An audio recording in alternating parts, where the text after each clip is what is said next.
So I wasn't originally going to make this video, and since I'm doing a few more tech videos on the channel this year, don't worry if you're wondering whether I'm regularly going to be making entire videos dedicated to literally just one iPhone accessory, because the answer is no. The reason I'm doing is I actually felt like this is a bit of a public service, because there is absolutely no way that you should buy the Apple Magsafe battery pack. And I'm going to explain why. So first of all, let's discuss briefly the good things about this battery pack, because of course it's an Apple product and there are some good things. Namely, I think it's the design and the build. I think this is really a pretty elegant product. Apart from it being a bit thick and beefy, it is also pretty substantial, and my particular favorite thing about it is this really nice soft matte plastic that somehow just feels really premium. Its integration into iOS is also really nice. Simply by adding the little battery widget to my home screen, I can quickly see charging status and how much charge both the iPhone and the battery pack have.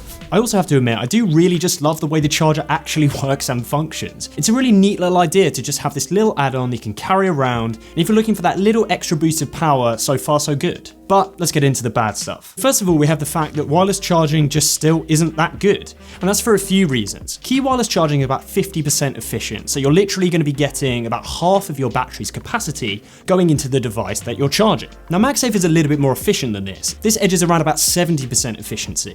So you're losing less power, but overall it is still really inefficient due to heat and magnetic energy loss. So crunching some of the numbers here, and I'll share the article that I'm basing this on from a website called Apple Insider down below in the description. Purely based on capacity and power output, I should be able to charge this iPhone 12 mini about 130%. However, in practice, I could actually only charge the iPhone 12 mini by 81%, using the phone hardly at all whilst the actuator was actually charging, and that was from like 1%, so it charged 81% in total. This obviously becomes more of an issue when using other devices like the iPhone 12 Pro Max or the iPhone 12 Pro, which have significantly bigger batteries than this iPhone 12 mini. In fact, Apple's own article here shows pretty accurate timings based on these different devices. So here's the official support article for the Magsafe battery pack from Apple. We can scroll down here and we can see the estimated charges from Apple for the different devices. Up to 70% additional charge with the iPhone 12 mini or iPhone 13 mini, 60% of additional charge with the iPhone 12 or iPhone 13, the same on the 12 Pro and iPhone 13 Pro,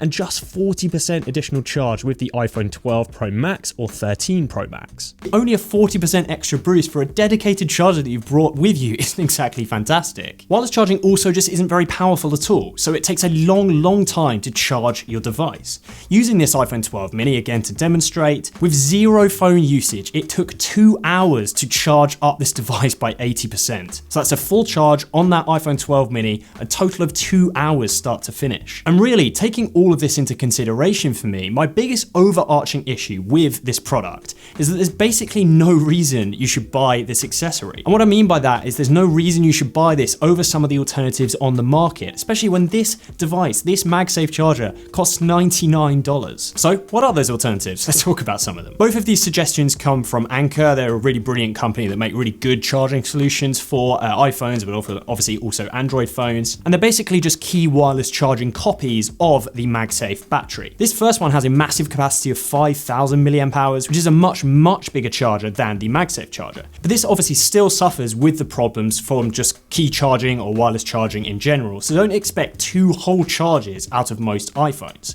In practice, this should deliver about an additional 40% performance increase on the Magsafe battery, but it literally costs half the price. And this particular one is my favorite. Again, it's from Anker. It essentially looked exactly the same as the official Apple product, just with some tiny differences. This also has a 5,000 milliamp hour battery, so should be a similar to performance to the first battery, and even includes a nifty little magnetic stand. Oh, and the total price of this one, $60. Let's not forget that the main reason you're actually carrying this little device around in the first place is to charge up your device when you're out and about. And overall, I just don't really know why you go for a product that, number one, isn't essentially charging your device to full, and that's kind of across the board, across the iPhone line, and number two is losing roughly 30% of its capacity just like to heat and stuff. Not to mention it also takes an insane amount of time to actually charge the device in the first place. I think overall, I just really think that the improvement of not having a cable is lost by the inefficiencies of wireless charging. And I'd recommend just going for a super nice external battery battery pack that you can kind of chuck in a bag, maybe with a cable or maybe just with a little small mini cable